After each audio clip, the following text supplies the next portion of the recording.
Bem-vindos de volta à disciplina de Ciências do Ambiente. Na aula de hoje, nós falaremos de atmosfera.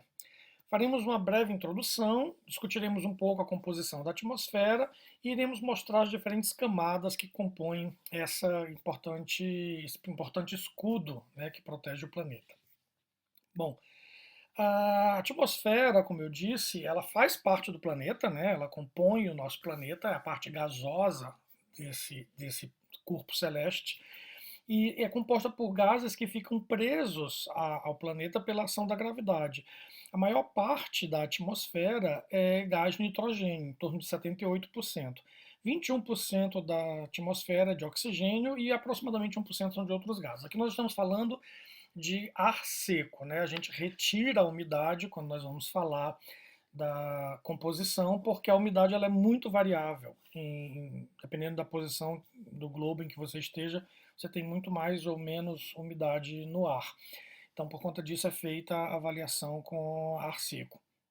Bom, a própria composição dessa atmosfera ela também varia de acordo com a altitude, com a posição em que você esteja, porque você tem entrada de gases, né, de diferentes sistemas. Então, nós vamos falar um pouco disso para frente. Ao longo do tempo da história do nosso planeta, a atmosfera foi sendo transformada.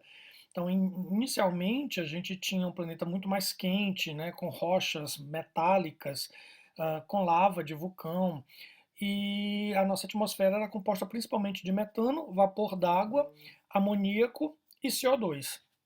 Então, todo o oxigênio que era expelido de alguma forma, né, pelos vulcões, como gás carbônico, como óxidos de nitrogênio, de enxofre, acabavam reagindo com as rochas e formando aí sulfatos, fosfatos, carbonatos e assim por diante. Então, não havia oxigênio livre na atmosfera. Essa superfície era muito reativa, né, e acabava consumindo qualquer oxigênio que tivesse disponível. Bom, com o passar do tempo, o planeta foi se resfriando e uma série de reações químicas foram acontecendo até que finalmente foi possível acumular água na forma líquida, né? E esse acúmulo de água então foi formando reservatórios, que são os oceanos, os rios, os lagos e assim por diante. Esse resfriamento também permitiu que outras reações fossem acontecendo entre o nitrogênio amoniacal, o nitrato, o nitrito, fosfato, e aí começaram a surgir as moléculas orgânicas, né? Mas nesse momento a gente ainda tinha uma carência de oxigênio na atmosfera. Em seguida, o que a gente percebe é que começa a haver então essa ligação entre essas diferentes estruturas inorgânicas produzindo compostos orgânicos. E aí começam a surgir os primeiros aminoácidos, né, as primeiras proteínas, açúcares, gorduras começam a se formar e se acumular no oceano. A vida não era possível ainda porque a radiação UV que chega do Sol ela não era filtrada. Então, toda essa radiação UV que chegava na superfície do planeta impedia que moléculas mais complexas, como são as necessárias, exigidas para a vida, não se formassem.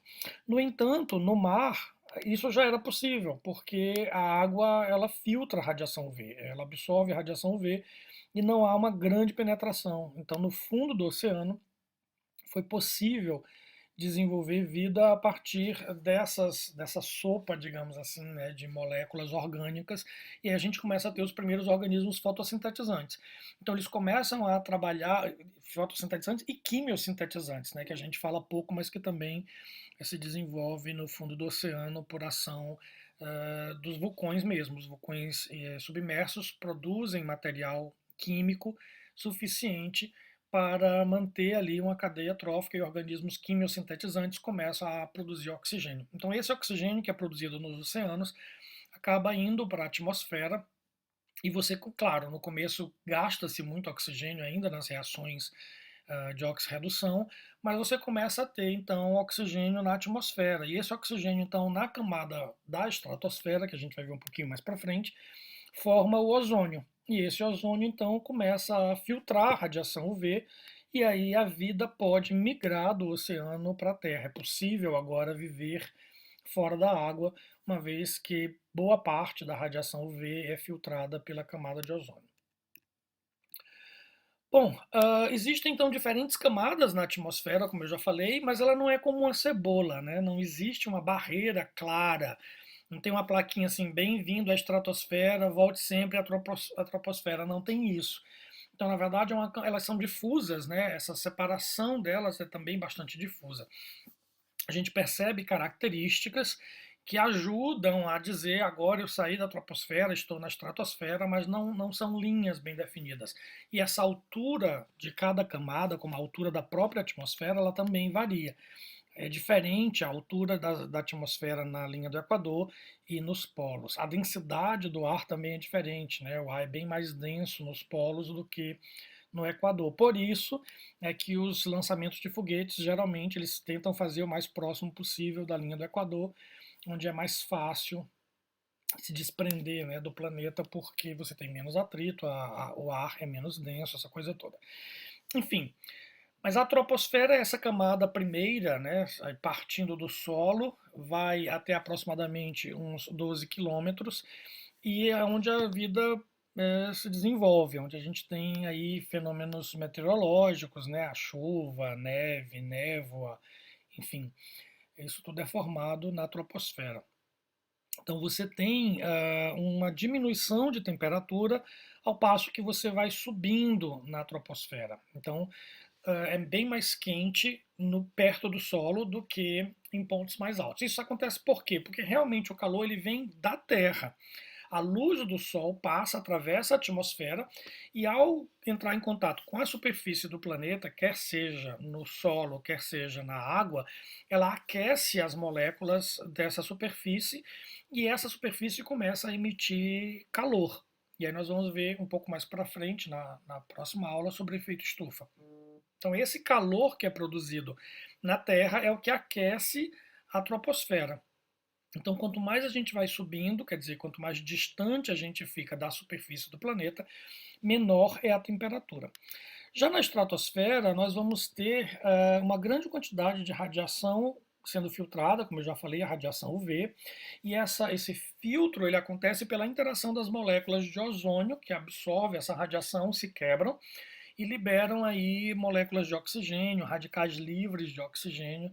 E esses radicais livres de oxigênio, essas moléculas de oxigênio também absorvem radiação UV para formar novas moléculas de ozônio. Então há um aquecimento da estratosfera por interação com essa radiação. Então quanto mais a gente sobe na estratosfera, mais quente vai ficando. Ela começa mais fria e vai se aquecendo ao passo que a gente vai subindo na estratosfera. Nessa região, a gente tem os grandes aviões aí voando, né? Aqueles que fazem viagens entre continentes e de grande porte, aviões de guerra, essas coisas todas.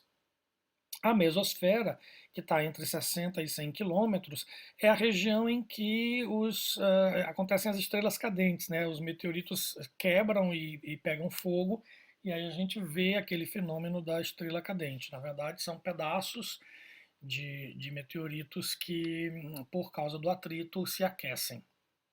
Também resíduos sólidos que estão na atmosfera, como restos de ferramentas, pedaços de satélites desativados, quando voltam, né, para a superfície, eles também se partem, quebram e formam esse efeito da estrela cadente.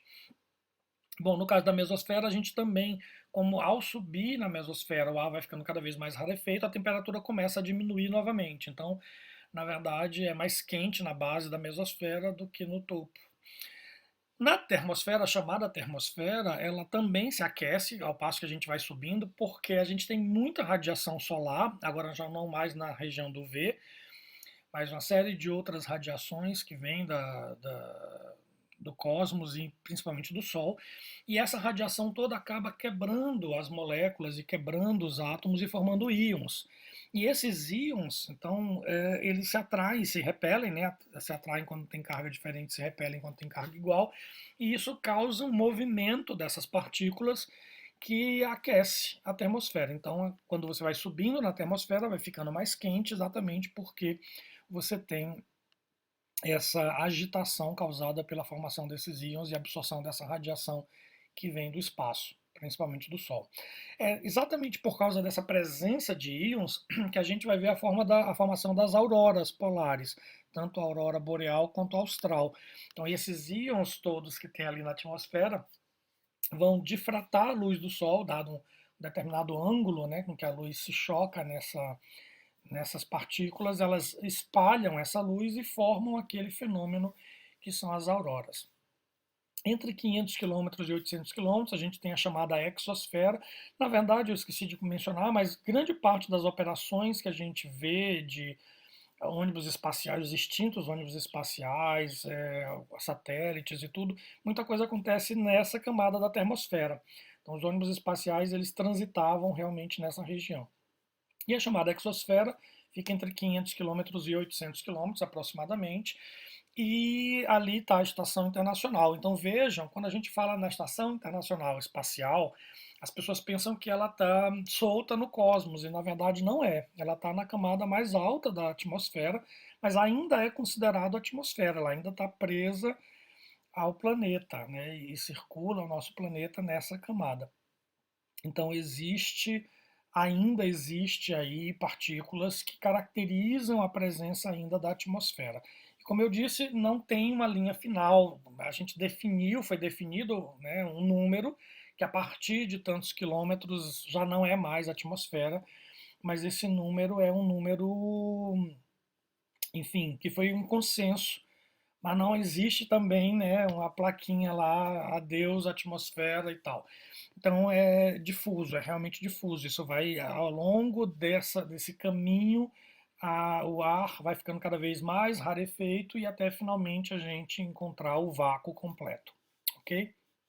Então diferentes fenômenos são observados na atmosfera e o ser humano, pelo que a gente percebe nessa própria imagem, ele interage com todas elas. Existe atividade humana em toda a atmosfera. Na troposfera é onde nós influenciamos mais, porque aqui nós fazemos a agricultura, que emite gases, que gasta água, nós fazemos processos industriais, que também consomem água e energia e que emitem gases, enfim. Mas na estratosfera, por exemplo, nós temos o trânsito de aviões, que também emitem gases, que são contaminação ou poluição atmosférica, dependendo de qual gás nós estamos falando.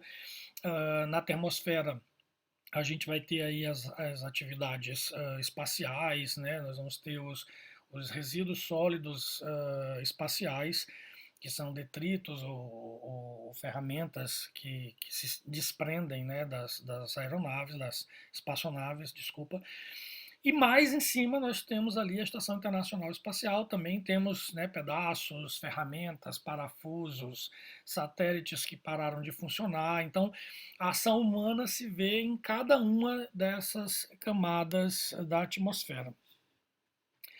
Bom, as correntes aéreas são formadas por diferentes gradientes de aquecimento, né, dos continentes e dos oceanos. Como eu falei, a luz do Sol ela toca na superfície do planeta e ela aquece tanto o continente quanto os oceanos. No caso desse aquecimento, o que a gente observa é que os continentes aquecem muito mais rapidamente e também se resfriam mais rapidamente, enquanto que os oceanos, a água, como ela tem uma grande capacidade calorífica, ela leva muito mais tempo para se aquecer e, portanto, leva muito mais tempo para se resfriar, né? Ela acaba funcionando como um reservatório de calor. E aí, claro, dependendo do relevo, da distribuição dessas massas, né, a gente tem muito mais continente no hemisfério norte do que no hemisfério sul. O hemisfério sul é muito mais oceano do que continente. E isso vai criando esses gradientes de temperatura que faz com que as massas de ar se desloquem. Em alguns lugares é bem mais fácil ver isso. Em São Luís, por exemplo, que está bem pertinho da linha do Equador, a gente percebe isso a um dado momento no dia, né? O que acontece? Durante o dia, o continente se aquece e esse ar quente sobe. Então, o ar frio que está em cima do oceano vem ocupar o lugar do ar quente e sopra do oceano para o continente, né, ou para a ilha de São Luís. Quando a noite acontece, né, quando vem a noite, há um momento em que o vento para. Quando está na praia em São Luís e anoitece, a gente fica prestando atenção e um dado momento todas as plantas param de balançar, né? Então o vento para. E logo em seguida, passado alguns minutos, a gente vê inverter esse vento. Por quê? Porque agora é o oceano que tem mais calor e esse ar quente em cima do oceano sobe, enquanto que o ar frio que está no continente caminha na direção do mar para ocupar aquele espaço deixado. Claro que a gente está falando aí de um vento localizado, mas quando a gente pensa no planeta, essas massas de solo e de água são muito maiores, né? E aí a gente vai ver essas correntes aéreas acontecendo e formando aí correntes conhecidas, né? Esses ventos têm nomes, inclusive, e são extremamente influenciados por isso, né? Por esses constantes aquecimentos e resfriamentos das massas de solo e de água. Um fenômeno causado por isso, ou dois fenômenos causados por isso, são El Niño e Laninha, que estão ligados ao aquecimento e ao resfriamento do Oceano Pacífico, tá? Bom, na próxima aula nós falaremos de poluição atmosférica e iremos discutir alguns exemplos dessa poluição atmosférica. Bons estudos!